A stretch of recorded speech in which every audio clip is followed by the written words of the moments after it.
Good afternoon class 12। आज हम physical education chapter number 3 yoga and life style के topic number 6 के बारे में पढ़ेंगे।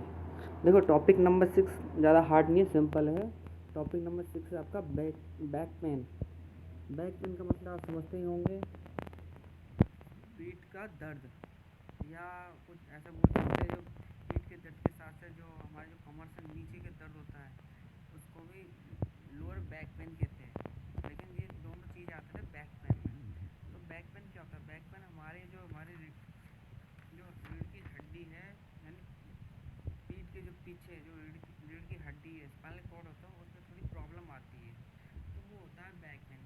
और कभी कभी क्या होता है, बैक पेन किस रीज़न क्या होता है? बैक पेन में क्या होता है, जो हमारे बोन्स होते हैं उसमें कोई प्रॉब्लम हो जाती है, या जॉइंट्स होता है, या जॉइंट्स में हमारा कोई जॉइंट्स में चोट लग जाती है, या मसल्स होता है, या नर्वस मसल्स हमारे प्रॉब्लम आ जाती है, या हमारा जो नर्वस होता है यानी नसें जो होती हैं वो दब जाती है, जिससे कि हम लोग को ज़्यादातर बैक पेन होता है।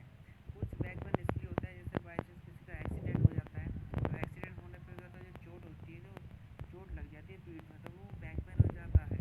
कुछ लोग ऐसे लोग होते हैं जो सीट पर सीधे ना बैठ के थोड़ा झुक करके बैठते हैं, तो झुक कर बैठने से क्या होता है, उनका जो बैक पोजीशन है, वो बैक पोजीशन क्या होता है, उनका कर्व हो जाता है। कर्व होने पे क्या होता है, उनका जो रीढ़ की हड्डी है उसमें थोड़ा सा पेन होने लग जाता है, वो चीज़ होता है back pain.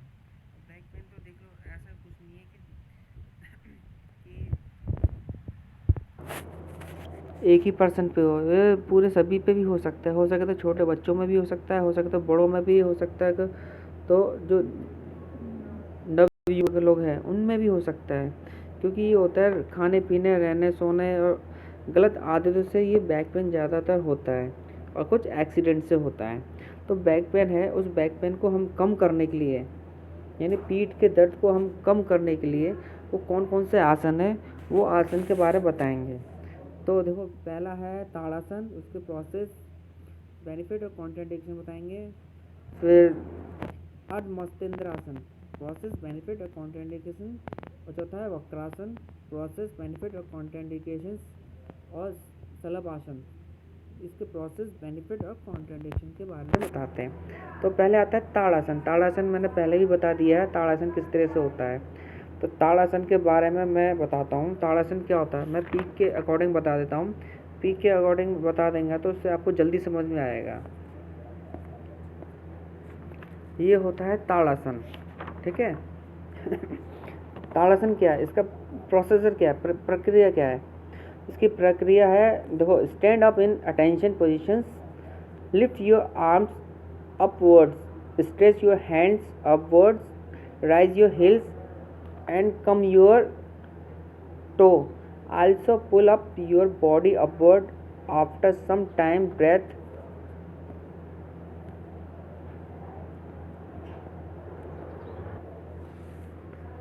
out slowly and come to the previous positions. Repeat the same exercise 10 to 15 minutes.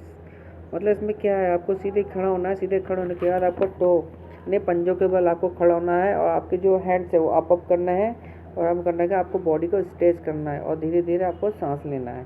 वही पोजीशन आपको कंटिन्यू करना पड़ेगा 10 से 15 टाइम। बेनिफिट क्या है, देखो, बेनिफिट इसके भी सेम वही है जो पहले बताया था।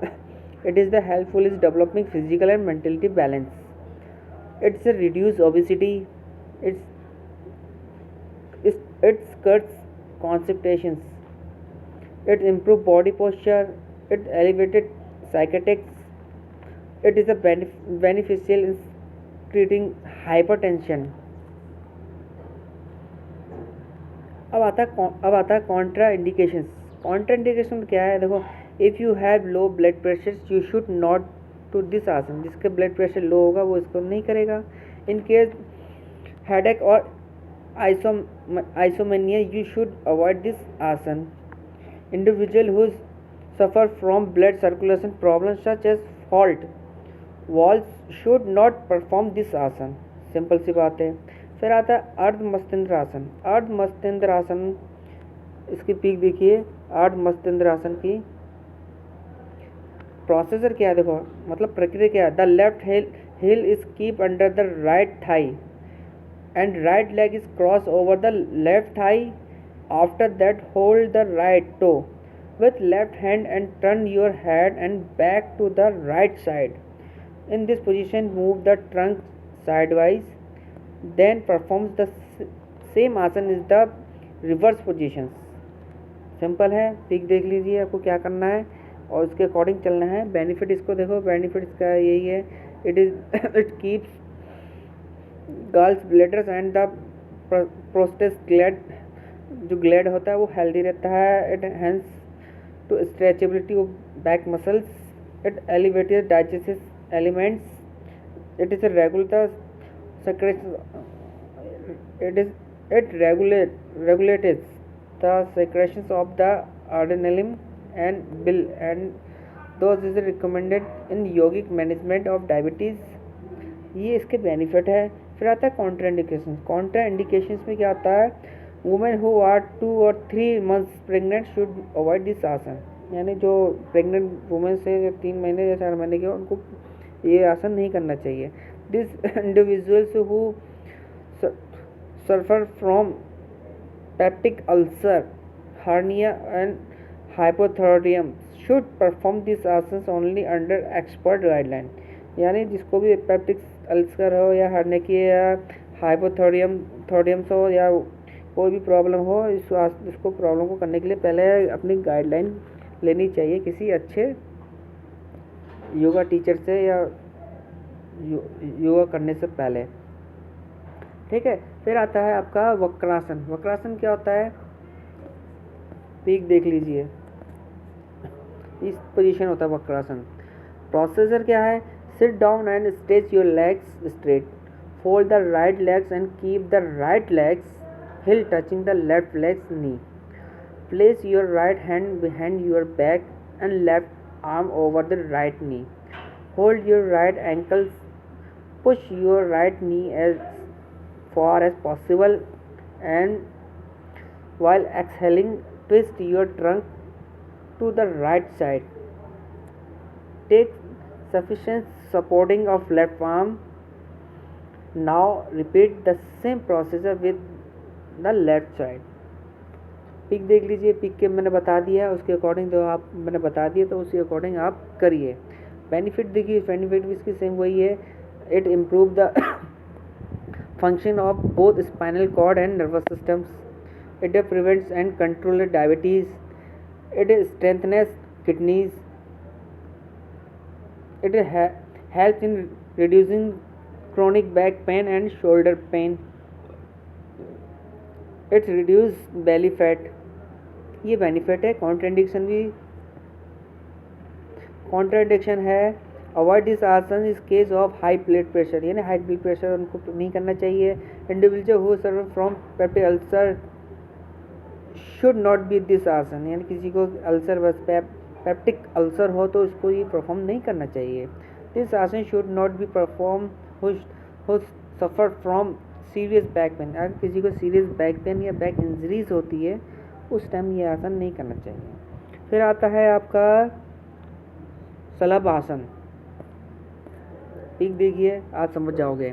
प्रोसेस देखिए, in order to perform shalabh asana, lay down in prostate positions. ठीक है, प्रोस्ट्रेट पोजीशन में आपको लेट जाना है. Separate the thigh backward. Hold your feet and extend arms. Keep your feet under the thigh and then raise your legs slowly as high as you can. For best result, hold this position for 2 or 3 minutes and then lower your legs slowly. Repeat the same action for 3 to 5 times. Simple है, कर लोगे आप घर में बैठ करके. Benefit देखिए, it is the provide relief to person who have mild sciatics and slip disc problem. It is strengthen the muscles of the spine and back pain, back of the arms and legs. It is the improve the posture आपका improve होता है.